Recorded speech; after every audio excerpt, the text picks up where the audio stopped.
full name is Brett Richard Lazzeri. As a child, Brett, for the first few years, he was kind of quiet. He was born with a hearing problem, which, so he didn't speak very well. Didn't walk until later in life. But by the time he was 4, we kind of had that corrected with some surgery, and he just started, growing up and moving, and there was no stopping him from there. And he was a pretty happy child, and we have an older daughter, and then my nephew was at home with us, so we had a house full. Brett was my younger brother, and we were about 3 years apart. We were really close, and we did a lot of stuff together. We were really lucky that my parents, they took us water skiing and on vacation and snowboarding, and we were really close. And for a long time, it was kind of like he was my best friend because we did so much together. One of the things to help him get over his hearing, the doctor decided he should play a musical instrument. So he started playing music when he was in the 4th grade, and all through high school he continued it. It was a really good thing for him, and he made a lot of really good friends that way. He played a tuba and a sousaphone and a baritone. So as a little kid, when he was, small, it was hard getting him around with these big instruments. But as he got older, it was easier. When he was in high school, he loved playing the marching band, and we were fortunate our daughter was in the marching band at the same time he was. So that was really nice to be able to do things together as a family. We went camping with the Boy Scouts, all of us. We took our boat, my parents, and a bunch of the different boys, and we water skied, we camped, and my birthday's in July. And we happened to be camping it was my 14th or 15th birthday, and so Brett and all the boys had to cook dinner on my birthday while we were camping, cook this big spaghetti dinner. And it was just kind of funny to have all, these 13, 14-year-old boys. Here, Rachel, Brett's sister, have some spaghetti for dinner, happy birthday. And so it was really funny because we often, were doing stuff either with the Boy Scouts or with band, and I think that was just like, hey, thanks for dinner. Brett was very involved in Boy Scouts. He started when he was in the 1st grade. Those are Tiger Cubs.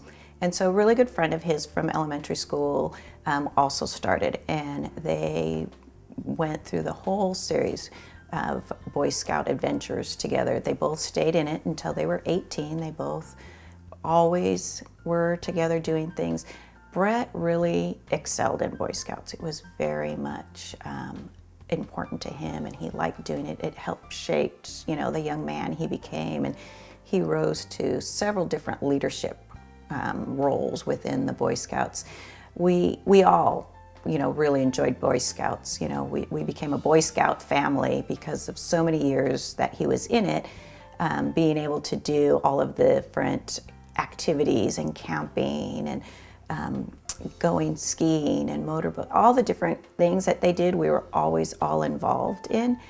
And Boy Scouts definitely was how he learned how to be the young man he was and grow up, because it was just such a big part of his life. Brett was on a trip to a convention for a part-time job he had.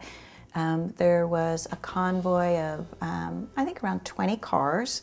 He was in a group that was like 4 or 5 cars. One of the cars had a flat tire, so he pulled his car behind that car to help them out. And unfortunately, it was late at night on the side of the freeway, and when he was helping change the tire, somebody else hit them from behind that didn't see them and caused a 3-car accident. There was 12 people involved, and unfortunately, Brett was the only fatality. I think it's more of the idea sometimes that your sibling is supposed to be the person you know the longest. They're supposed to be there longer than your parents, longer than your spouse. And that's something that I don't have anymore. All those memories, I don't get to have that anymore. Brett was only able to give part of the gift of life. Because of the severity of the accident, several of his organs were very severely damaged, and so we were not allowed to do organ donation. So we did eye and tissue and bone, and that was really nice because we were still able to, in a very great way, be able to let him have his last kind act that he wanted to do. His wish was that he could help someone else live a better life. And so that's what we did. And we later found out that, you know, they did a really good job about helping us get there. In those first few days, it was so hard just to get through there, but that was the one thing we knew we had to do. And the people there were really kind in helping us make sure that that came true. Brett realized that he wanted to do something more and be a donor many years before he passed away, and it kind of fell into his knowledge through some merit badges he was actually working on through the Boy Scouts when he stumbled along a donate site. And so actually he and his sister, just on their own, had done some more research and looked into it. And they both had kind of decided at a fairly young age in high school that that was something that they felt was right for them. Well, Brett's accident, it really I guess, solidified that yes, I do want to be a donor. And we had always said, you know, since we were teenagers, you know, if something happens to us, we want to be donors. And after his accident, that was a reality for him. That I think for me, it really, because it brought me comfort, that I hope, and I hope nothing happens to me, but if it does, that's something that the rest of my family can also, you know, take comfort in. That it really is something that can happen and can help people should a tragedy happen to our family. The impact on our family as of this experience was one that we really wanted to get out. One, how important donation is. Not just organ donation, but eye and tissue and bone donation. To keep his memory and his name alive, and so that people know who he was, we continue to talk about both organ and tissue donation and how important that was to him, and to you know, encourage other people that if they think it's a good decision and something they want to do, that they can register to have that same final gift.